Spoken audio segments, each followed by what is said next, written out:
Star talk நேயர்கள் அனைவருக்கும் என்னுடைய முதற்கண் வணக்கம். நான் உங்கள் அட்சய ஜோதிடர் ரகுபதி.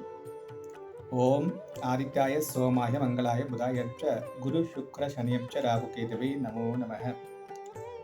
இன்னைக்கு நம்ம பார்க்க போகிற விஷயம், உங்கள் ஜாதகத்தில் 4 பேர் என்ன சொல்கிறாங்க. பொதுவாக ஒரு பழமொழி சொல்லுவாங்க, நம்ம ஒரு விஷயத்துக்கு பயப்படணும், பயந்து நடக்கணும், 4 பேர் என்ன சொல்லுவாங்களோன்னு நினச்சி தான் நம்ம பயப்படுவோம். அந்த 4 பேர் வேறு யாரும் கிடையாது, நம்ம ஜாதகத்தை, நம்ம வாழ்வை வழிநடத்தக்கூடிய 4 பேர்கள். ஜோதிடத்தின்படி மொத்தம் 9 கிரகங்கள் இருக்கிறது. இந்த 9 கிரகங்களுமே நம்மளை வழிநடத்துவது கிடையாது. இந்த 9 கிரகத்தில் 4 பேர் தான் நம்மளை ஒவ்வொரு வருஷமும் நம்மளை வழிநடத்துவாங்க. எக்ஸாம்பிளாக மொத்தம் 9 கிரகங்களில் சூரியன், சந்திரன், புதன், செவ்வாய், குரு, சுக்ரன், சனி, ராகு, கேது அப்படின்னு இந்த 9 கிரகங்கள் இருந்தாலுமே நம்மளுடைய ஜாதகத்தின்படி இவங்க 9 பேரில் 4 பேர் முக்கியமானவங்க. அவங்க தான் ஒவ்வொரு வருஷத்தையும் நம்மளை வழிநடத்தக்கூடியவங்க. உதாரணத்துக்கு ஒருத்தவங்களுக்கு மேசம் அட்சய லக்னமாக போகுது அப்படின்னா, அந்த அட்சய லக்னத்தில் அஸ்வினி முதல் பாதம் அவங்களுடைய நட்சத்திரமாக இருந்துச்சுன்னா அவங்கள 4 பேர் வழிநடத்துவாங்க. அந்த 4 பேர் யார் யாருன்னா, கேது பகவான், சூரிய பகவான், செவ்வாய் பகவான், குரு பகவான். இந்த 4 பேர் தான் அவங்களுடைய வாழ்க்கையில் நடக்கக்கூடிய அந்த ஒரு வருடம், ஒரு மாதம், 10 நாளுக்கு நடக்கக்கூடிய அத்தனை நிகழ்வுகளுக்கும் காரணகர்த்தாக இருக்கக்கூடியவங்க இந்த 4 பேர் தான். அதே போல் அதே மேசலக்னம் அட்சய லக்னம். ஆனால் அஸ்வினி 2ஆம் பாதத்தில் அவங்களுடைய நட்சத்திரம் அட்சய நட்சத்திரமாக இருந்துச்சுன்னா ஒரு அதிபதி மட்டும் மாறுவார். அதே போல்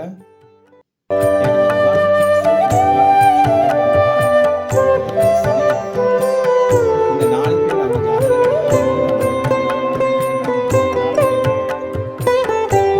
இந்த 4 பேர்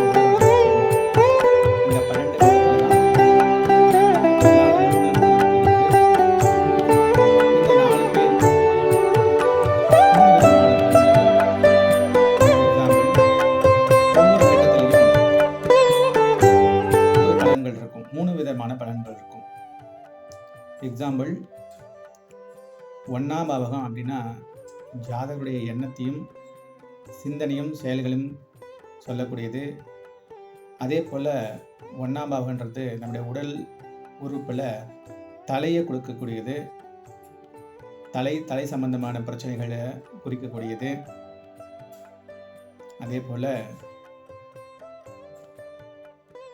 உறவில் தன்னை பற்றி குறிக்கக்கூடியது, தன்மையை நம்முடைய கௌரவம், நம்முடைய சுயநிலை பற்றி குறிக்கக்கூடியது. இது போல் 12 கட்டத்துக்கும் இன்ட்டு 3 போட்டோம்னா 36 விதமான பலன்களை சொல்லக்கூடியது இந்த ஜாதக கட்டம். இந்த 36 விதமான பலன்களை நமக்கு வழிநடத்தி கொடுக்கக்கூடியவர்கள் 4 பேர்கள். அந்த 4 பேர் தான் முன்னதை சொன்னது போல் அட்சய லக்னம் மேஷ லக்னத்துக்குரியவங்களுக்கு கேது, சூரியன், செவ்வாய், அதுக்கடுத்ததாக குரு பகவான். இதுவே ஒவ்வொரு நட்சத்திர புள்ளி மாறும்போதும் வெவ்வேறு கிரகங்கள் அவங்களை வழிநடத்துவாங்க. சில பேர் நல்லது செய்வாங்க, சில பேர் கிரகநிலைகள் சரியில்லாமல் இருப்பாங்க. அவங்கள புரிஞ்சுக்கிட்டு நம்ம வாழ்க்கை நம்ம பக்குவப்படுத்தணும். அதற்கு தான் இந்த ஜாதகம். அதுபோல் ஒவ்வொரு வருஷமும் இந்த கிரகாதிபதிகள் மாறிக்கொண்டே இருப்பார்கள். இவருடைய மாறும் தன்மைக்கு ஏற்ப நம்முடைய பலாபலன்கள் மாறிக்கொண்டே இருக்கும். எக்ஸாம்பிள், நம்ம முன்னாடி சொன்னது போல் ஒவ்வொரு வருஷமும் இப்போ சப்போஸ் ஒரு ஸ்டூடெண்ட் 9th படிக்கிறாங்க அப்படின்னா 10th போகும்போது அதே சப்ஜெக்ட் தான், பட் அப்கிரேட் ஆகிருக்கும். அடுத்தடுத்த நிலைக்கு போவாங்க. அப்போ வேறு டீச்சர்ஸ் மாறுவாங்க, வேறு சிலபஸ் மாறும்.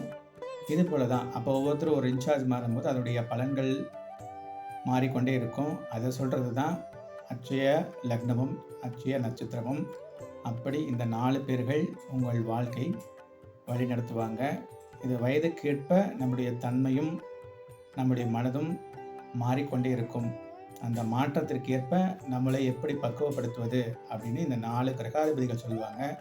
அந்த கிரகாதிபதியுடைய வழிகாட்டுதலின்படி நம்ம நடந்துக்கிட்டோம்னா நமக்கு பக்குவமும் மேம்பட்ட வாழ்வும் கிடைக்கும். நன்றி, வணக்கம்.